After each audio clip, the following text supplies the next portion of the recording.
બનાસકાંઠા જિલ્લાના અંબાજીના પાડલિયા ગામમાં તાજેતરમાં બનેલી હુમલાની ઘટનાને પગલે સમગ્ર આદિવાસી સમાજમાં ભારે રોષ જોવા મળ્યો છે। ઘટનાના પગલે સમાજના આગેવાનો એકત્રિત થઈ ચર્ચા માટે આગળ આવ્યા છે।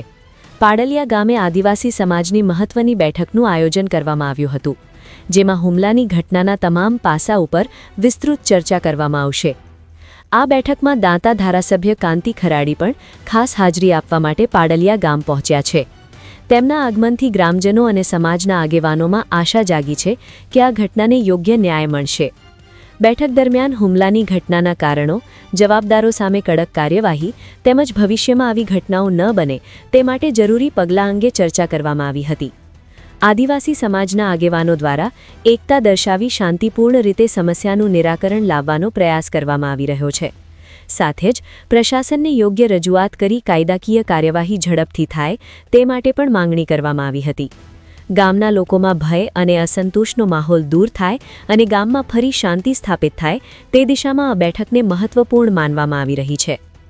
મીડિયા મિત્રોને પૂછી રહ્યો છું કે ઓને સંવિધાન કહેવાય છે, ઓને આત્મવિશ્વાસ કહેવાય છે, ઓને શું કહેવાય છે આપ પણ જાણી જોઈ શકો છો કે એ વિધવાબાઈ નાની ઉંમરે વિધવા થઈ છે। આપે પણ જોયું છે, મેં પણ જોયું છે, આખા ગુજરાતે જોયું છે કે બાઈના નાના નાના 4 બાળકો રોઈ રહ્યા છે। એ બાઈ રોઈ રહી છે, નાની ઉંમરે એમનો પતિ મરણ પામ્યો છે। એ બાઈની હાલત શું હશે, એની આત્મા શું કહેતી હશે?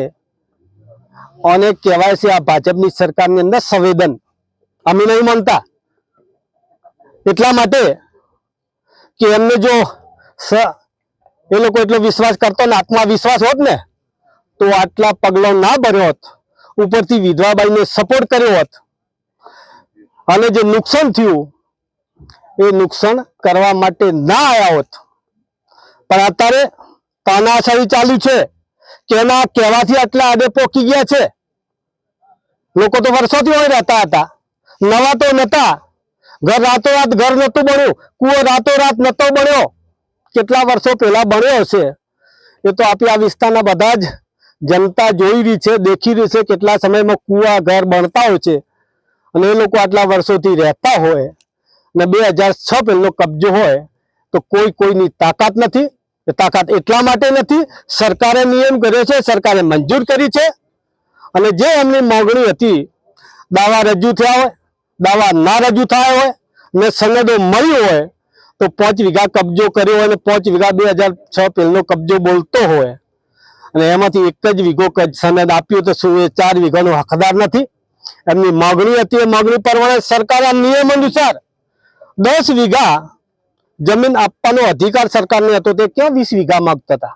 એમને જેટલી જમીન દાવો હતો, જેટલી કબજો હતો, 2006 પહેલો કબજો હતો એટલું જ માંગીને બેઠા છે। હજુ માંગે છે કે તમે વહેલામાં વહેલી તકે પૂરા ઉત્તર ગુજરાતના આદિવાસીઓને જે જમીન છે ને, સરકારે નિયમ મેં કાંતિભાઈ ખરાડીએ નક્કી નથી કર્યો, સરકારે નક્કી કર્યો છે। એ નિયમ અનુસંધાને એમની જમીન આપવી પડે, બાકી રહેતી હોય જમીન આપવી પડે ને જો જમીન આપી હોત તો આ ના થોત। પણ અંબાજી આજુબાજુ રહેતા તમામ આદિવાસીઓને હેરાન કરવા માટે સરકારની એક નીતિ છે। આ નીતિ સરકારની નબળી નીતિ કહેવાય। એટલા માટે સરકાર જે વખતે રચાય છે, મંત્રી સોગંદનામું લેતા હોય, સંવિધાન ઉપર સોગંદ લેતા હોય, આ બધું જ સાઈડમાં મૂકીને કેના કહેવાથી આટલું બધું આદિવાસીઓ પર અત્યાચાર કરવામાં આવ્યો છે ને જો સંવિધાનથી જો વરાયેલા હોત તો મંત્રી કે અધિકારી આ પગલો ના ભરોત અને ભરવા પણ ના દોત। એટલા માટે કે એમને ખબર છે, મને ખબર છે, પણ આટલા હદે પોક્યા છે એટલે જરૂર અધિકારીઓને હાથો બનાવ્યા છે, અધિકારીઓને આઘા કર્યા છે। સરવાર જે કરતા હરતા છે એમને હું ચેલેન્જ મારીને કહી રહ્યો છું કે તમે આદિવાસીઓને મારો, જેટલા મારવા એટલા મારો, પણ એટલું જ આ પાડલિયા ગામ નથી, દાંતા અમીરગઢ ને હળવદ તાલુકો એકલો નથી। જે દિવસે આદિવાસી નામ પડે છે ને, અંબાજીથી ઉમરગામ સુધી જેટલા આદિવાસીઓને સાંભળ્યું છે એ 100 વર્ષ સુધી ભૂલશે ને એનો બદલો આલે છૂટકો છે।